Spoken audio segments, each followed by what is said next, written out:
Hi everyone, welcome to my channel. I'm your instructor today and I will discuss the topic thorough knowledge of principles to be observed in keeping an engineering watch. So this is for the subject Engine Watch Keeping 1 for week 13. So let's get started.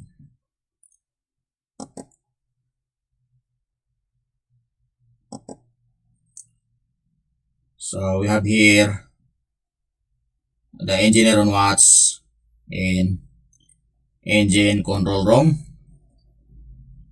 So let us proceed. So let us tackle directly to our learning objectives, because we always just read this table of contents taken from the STCW. So it's the same from the previous topic. So learning objectives number 20. Explain principles to be observed in an engineering watch at sea and in port, including following based on the provisions concerned in the STCW Code Chapter 8, Section A-8/1, A-8/2, and B-8/2. So this is pertaining to the engineering watch at sea and in port. So let us proceed. So we have here explain the principles to be observed in an engineering watch at sea and in port, including the following based on the provisions concerned in the STCW Code Chapter 8, Section A-8/1, A-8/2, and B-8/2. STCW Code Chapter 3 Standards regarding watch keeping. So here, Section A-8/2, watch keeping arrangement and principles to be observed. So there are parts. So part 1, 2, 3, 3-1, 3-2, 3-3, part 4, and part 4-1. So in part 1, we have certification, parts 2, voyage planning. So this is to the department. Parts 3, watch keeping at sea. So parts 3-1, principles to be observed in keeping navigational watch. So this is for the department. Parts 3-2, principles to be observed in keeping an engineering watch. So remember, part 3-2 is engineering watch. 3-1 is navigational watch. So engineering watch, engine room, and navigational watch on the bridge. So part 3-3, principles to be observed in keeping radio watch. Remember, 3-3 is radio watch. And part 4 is watch keeping in port, and parts 4-1 is taking over the deck watch. 4-1, taking over the deck watch. And we have here also part 4-2, taking over the engineering watch. So 4-2, engineering watch. 4-3, performing deck watch. So that's the deck watch. 4-4, performing engineering watch, and 4-5 is performing on port ships carrying hazardous cargo. So 4-5 is hazardous cargo. So we have here the STCW Code Chapter. So when it comes to code, this is pertaining to the seafarers or application or applied to the seafarers. When it is convention, it is pertaining to the what we call the law. and law of the sea, or the international law of the sea. And when it comes to code, it is pertaining to the seafarers. So application or implementation to the seafarers. So we have here part 1, guidance on certification, no provision. Part 2, guidance on voyage planning, no provision. Part 3, guidance on watchkeeping at sea, no provision. And part 3-1, guidance on keeping navigational watch. 3-2, guidance on keeping and engineering watch. Part 3-3, guidance on keeping radio watch. Part 4, guidance on keeping watchkeeping in port, no provision. So part 5, guidance on prevention on drug and alcohol abuse. So meaning, when you say STCW code part B, it is recommendatory, or it is a guidance, but when it says part A, it is mandatory. So, or compulsory or mandatory. So here we have discussed the principles to be observed in an engineering watch at sea and in port based on the provisions mentioned in the learning objective 20, such as duties associated in with taking over a watch and accepting a watch. So taking over is you have to take over and accepting. So you have to take over and you have to accept, or assuming. So routine duties undertaken during a watch, maintenance of the machinery space logs. So and the significance of the reading taken, duties associated with handing over the watch. So we have here the principles. So watchkeeping principles in general. Watchkeeping shall be carried out based on the following bridge and engine room resource management. So proper arrangement of the watchkeeping shall be ensured in accordance with the situation. So we have here crew roles and key responsibilities, or we have here the ship organization. So we have here, so the crew is divided into different departments, and it's an officer that reports to the captain below. And here you see an example of the ranking on board a somewhat larger vessel. So we have here the master or the captain. So the overall command, as you can see, the master is on the top, and under the master is the deck department, the engine department, and the crew steward department, or the galley. So under also the deck department, we have here the chief officer or the first mate. We have the second officer and the third officer, second officer or the second mate, and we have the boatswain, the bosun, and we have the third officer or third mate. So under the bosun, we have the able-bodied seaman or the AB, and you have the ordinary seaman or the OS. And you have also here the deck cadet. So this is under deck department. So we will tackle this one by one, so that we will understand the crew roles or responsibility. So under the engine department, you have the chief engineer, and there is under of the chief engineer, so the third assistant or the second assistant engineer, which is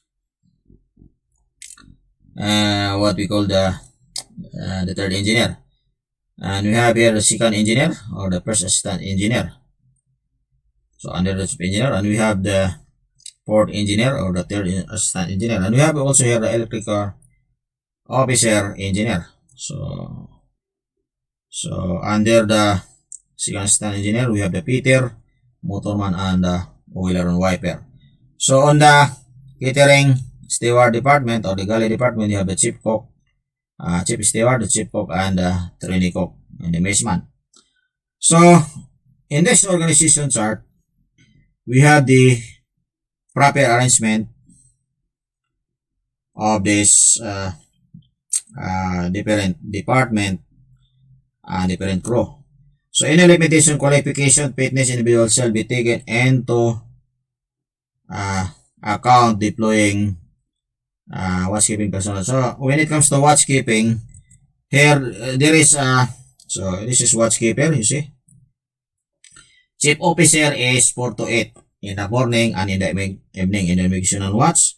So, on the deck department, the second officer is 12 to 4 in the morning and night, and the third officer is 8 to 12 mornings and evening navigational watch at sea.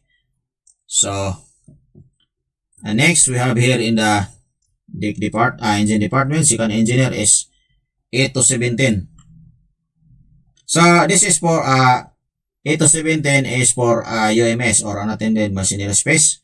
But for engine room watch, 4 to 8 in the morning and in the evening. For the third engineer, 12 to 4 in the morning and night. And the fourth engineer is 8 to 12 morning and night. So, these are all watchkeeper. Officer on deck, watchkeeper, and officer, engineer officer, deck officer on deck, and engineer officer in engine room, watchkeeper.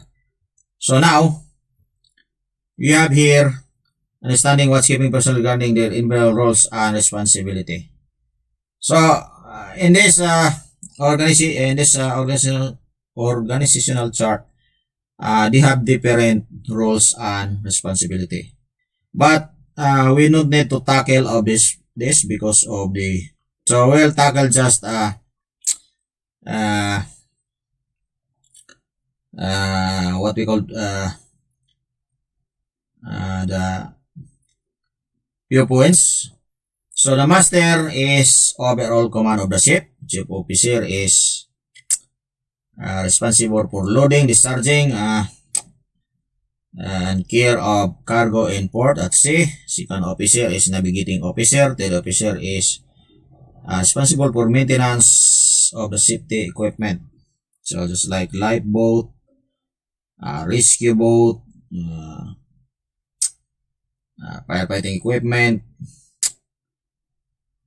all the safety equipment.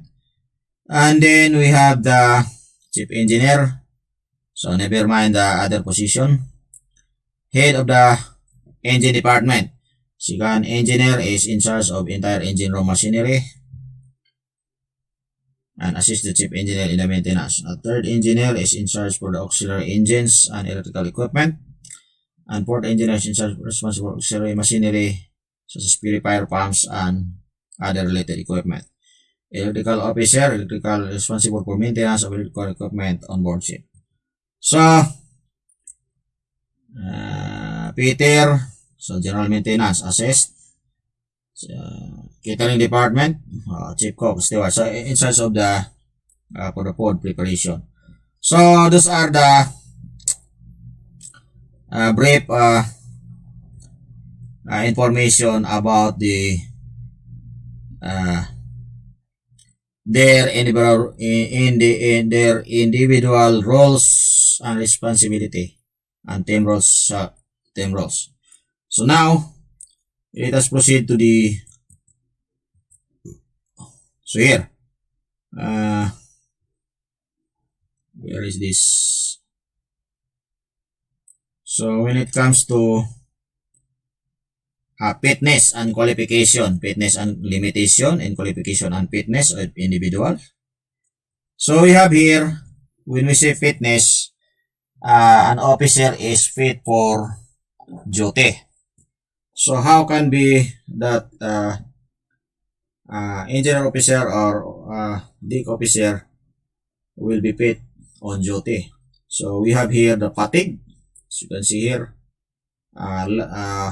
already working more than the the more than the working hours. So you can experience fatigue.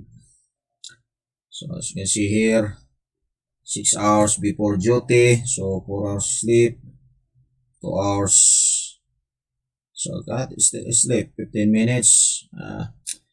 So in short,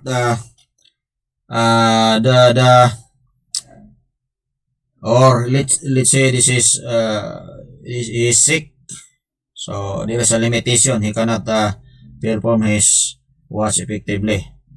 So the engineer should, the chief engineer should be informed of the master. So it depends on the situation. So it should not be allowed over fatigue, because it can affect the performance of the watch, the officer on watch and the engineer on watch. So avoid fatigue, over fatigue, avoid that one. The master and the chief engineer should exercise their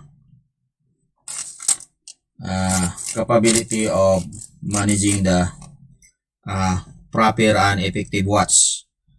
So by means of their representative, the engineers and the officers, the engine room engineers and the officers. So those are the limitation, just example of the limitation.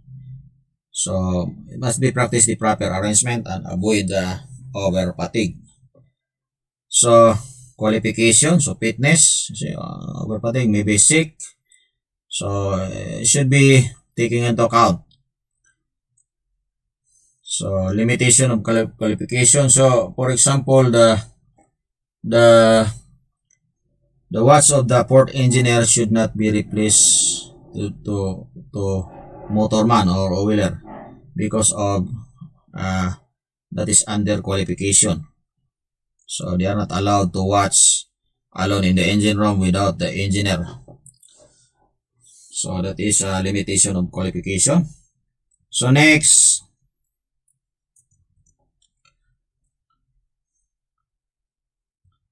here we have the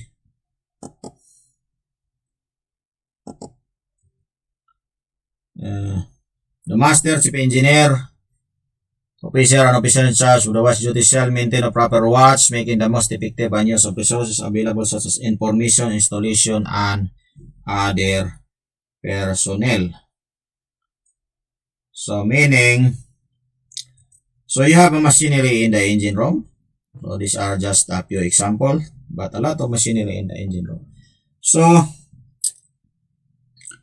on the engine room, the chief engineer, officer, and officer in charge of the watch duty shall maintain a proper watch. So proper watch, not just you're doing the watch in the engine room when your engineer, and when the chief engineer is not around, then you will be sleeping. So that's not a proper watch. That is a hazard to your machinery, to the crew, and to the environment. It's a rest. So information, installation, and equipment. So you have a lot of machinery here. As you can see, auxiliary systems. You should be familiar, and you should handle this equipment effectively. You should do your watch effectively, so without any problem.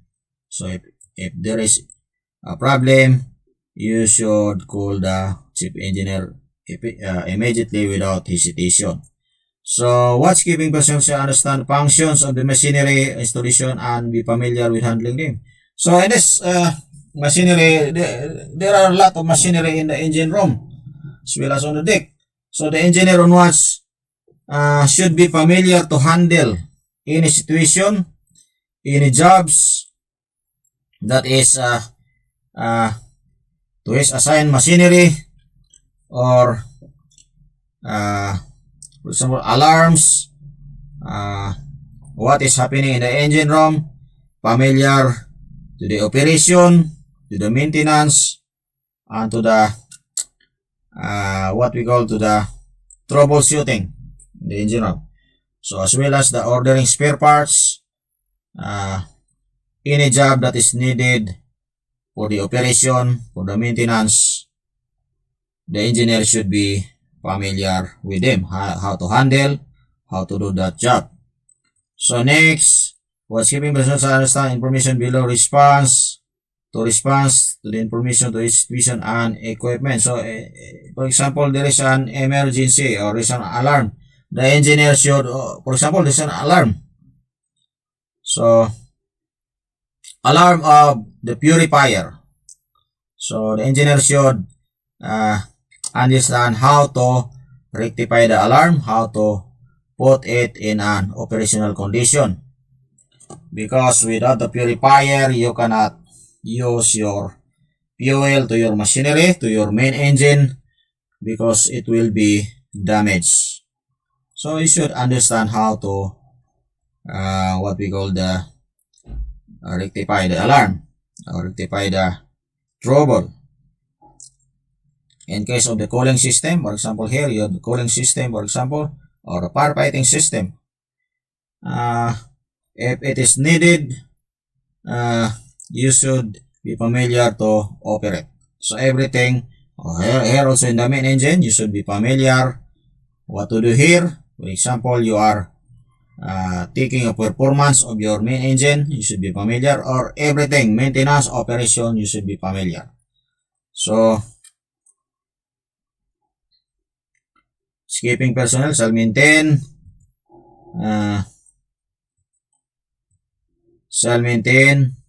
in the exchange of appropriate communication in the situation. So, when it comes also the communication, should be familiar. So, you have the telephone, you have the direct telephone, you have the walkie-talkie. During maneuvering also, you have the telegraph, you see, engine telegraph. You should be familiar to use with that. So, for example, if you are not familiar with the number of the chief engineer, so how can you call the chief engineer when you are on the watch when there is something wrong in the engine room? So, you should be familiar the number of the chief engineer, number of the deck. Should be familiar to use the walkie-talkie, the radio. So any communication in your ship, you should be familiar on that, because it is very important, the communication, proper communication on the ship. So housekeeping personnel shall notify the master, chief engineer, officer in charge of the duties without any hesitation, when in doubt as to what action to be taken in the interest of safety. So of course, this is your chief engineer and this is your captain of the ship. So you are in engine room, you should be calling the chief engineer without any hesitation when you are on the watch. If you can find any problem that you cannot rectify, or if that situation will or hamper the operation of your machinery, will create danger to the machinery, you should immediately inform your chief engineer.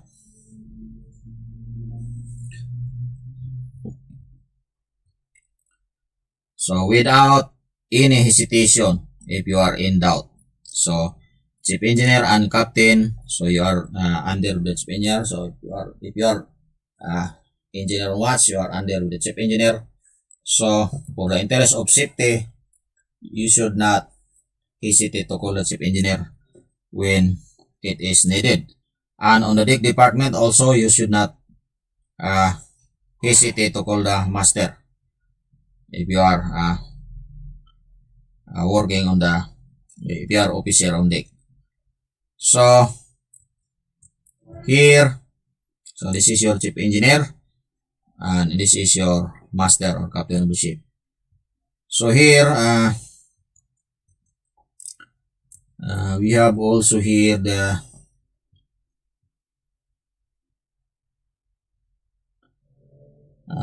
Explain standards, regulation for watchkeeping in national law at any, International Convention Standards of Training, Certification on Watchkeeping, so STCW for seafarers. So adoption 7 July 1978 and entered into force 28 April 1984. So major revision in 1985 and 2010. When it says adoption, letter O, this is date. But when it says adoption, letter A, that is adopted from, for example, adopted or copy. So you copy that statement or law into another what we call documents. So that is adoption. A, adoption. But if adoption is letter O, that is date. So STCW convention chapters. So we have chapter 1, 2, 3, 4, 5, 6, 7, and 8. So under these chapters, number 1 is general provision, 2 is master and deck department, 3 is engine department, 4 is radio communication and radio personnel, 5 is special training, trainings requirements for the personnel on certain types of ships, 6 is emergency occupational safety, medical care, and survival functions, 7 alternative certification, and 8 is watchkeeping. So those are STCW convention chapters. So we have also here the explain standards regulation for watchkeeping in national law at NA. So chapter 8 of the STCW annex, the cited sections of the STCW code are consolidation of material relating to the watchkeeping arrangement. So when you hear this is chapter 8 of STCW annex, this is material relating to watchkeeping arrangements. So the primary focus of the STCW convention is to ensure that the effective watch is maintained on all seagoing ships by qualified, remember, qualified and fit personnel under circumstances. So we have here an example. So under chapter 8, standards regarding watchkeeping. So we have here section A dash 8/1, fitness for duty, for example. So all persons who assign duty shall have 10 hours rest within 24 hours. So that is minimum 10 hours in one day. So if rest is divided into 2, one period shall be at 6 hours. So cannot be less than because at least 6 hours. So cannot be less than 6 hours. So exception in emergency situation and when drill is carried out. So can be less than 10 hours for not more than 2 days. So there is a provision, not more than 2 days. Not less than 70 hours of rest are provided in 7 days period. So at not less than 70, but this is actually 77 hours, not less than 77 hours. But at least, not less than 70 hours. Because your rest hours in 1 week is supposedly, in 7 days is supposedly 77 hours. So next, we have here the section B, dash 8/1. So prevention of fatigue, for example. So overriding operational condition only in seafood work, especially seafood works. So overriding authority is practiced by the master when it is needed. For example, before I was a second engineer, so I plan to work in the main engine. So I told the chief engineer and the captain that I have to overhaul or renew the exhaust valve of the main engine at the anchorage. But in the captain in asking the permission or the permit from the authority, from the Port Harbor, it takes a lot of time and it can delay the repair works. So the captain exercised so asked me how many hours. So I said maximum of 4 hours. It will be completed. So until testing. So the captain, he said, okay, I will practice my overriding authority. So that is not operational, but it is repair works. But it depends on the situation. So that is overriding authority or overriding condition. So no exact definition of fatigue. So but fatigue is you work more than you work a lot without what we call resting, so you can experience fatigue.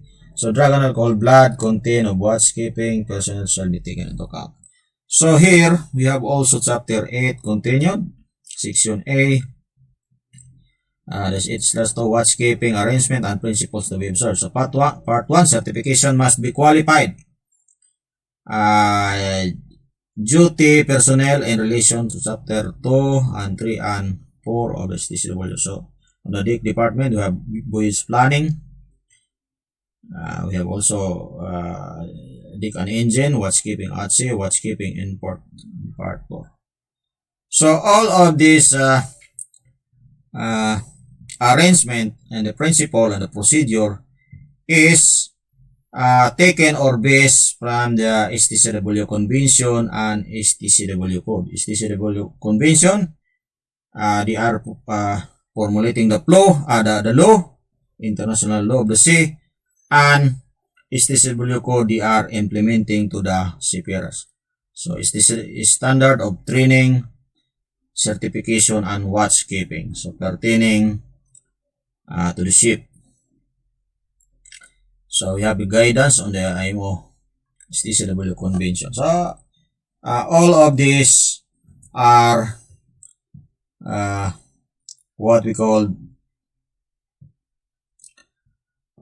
taken from the STCW. So for the recap,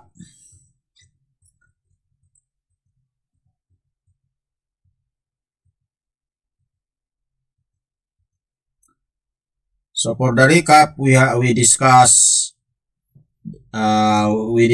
or we explain the principles to be observed in engineering watch, both at sea and in port. So we discuss also including the basis or the base on the provision concerned in the STCW Code, which is applied to the seafarers under chapter 8, section A-8/1, as well as the A-8/2 and B-8/2. So we already discussed. So we also discussed the principles of engineering watch at sea and in port. We also discussed the STCW Code, and we also discussed the watchkeeping principles in general, and as well as we also discussed the crew roles and the key responsibility from master down to the engine rating and down to the galley department. We also discussed the its roles from the master down to the third officer, the bosun, and we also discussed the chief engineer responsibility, scan engineer, the tail engineer, the port engineer, the electrical officer, the engine ratings, the Peter and the catering department. We also discussed about the fatigue and the rest hour. We also discussed the watch duties, the watchkeeping personnel, informations,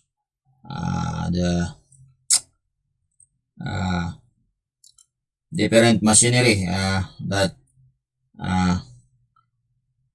you have to taking over the watch, different situation in the engine room.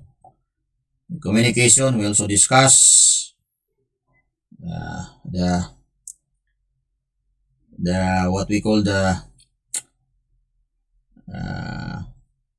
we also discuss that without any hesitation, if you are on doubt, you can call the chief engineer. If you are on the engine department, and you can call the master or the captain of the ship if you are a deck officer. During your watch, if you are on doubt, do not hesitate to call your superior, which is the master and the chief engineer.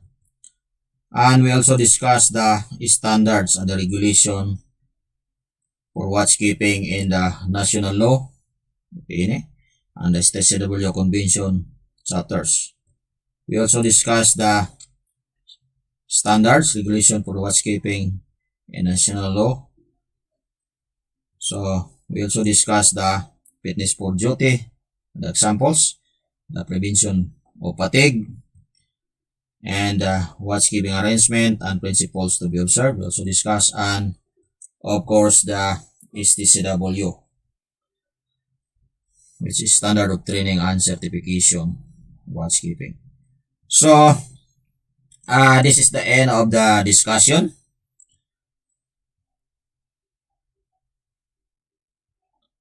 So for the next meeting, we will conduct a class oral recitation regarding the principles to be observed in engineering watch at sea and in port, including the following based on the provisions concerned in the STCW Code, Chapter 8, Section A-8/1, A-8/2, and B-8/2. So I will give a class quiz number 10 for this week. And while watching this discussion, you can take your notes so that you can remember something during the oral recitation and your quiz 10. As well as you have to write your question. If you have something that don't understand, you have to write, and you have to ask to me, to ask the instructor, your questions. So this is the end of the discussion. Thank you for watching. Please click like and share. Please write a comment below, and don't forget to click subscribe and notification button. So thank you for watching, and see you on my next video discussion.